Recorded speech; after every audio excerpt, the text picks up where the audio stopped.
শুভ দুপুর বন্ধুরা, চলে এলাম আজকের রান্না নিয়ে। প্রথমেই দেখাই শুক্তো। এটা দিদিভাই দিয়েছে।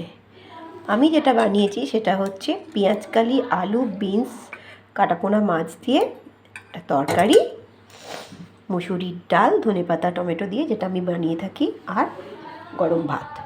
এই হলো আমার আজকের মেনু। তার সাথেই দেখো রয়েছে গন্ধরাজ লেবু। লেবু না হলে ডালটা ঠিক জমে না, তাই গন্ধরাজ লেবু একটুখানি কেটে নিলাম।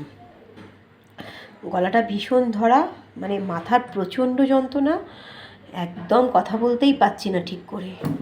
কিন্তু দেখানোর রান্নার ভিডিও দেখানোর একটা নেশা, তাই আমাকে করতেই হলো। আমাকে এর জন্য ক্ষমা করে দিও। প্লিজ প্লিজ প্লিজ একটু লাইক, কমেন্ট, শেয়ার করো। আর বন্ধুকে যদি ভালো লাগে অবশ্যই পাশে থেকো।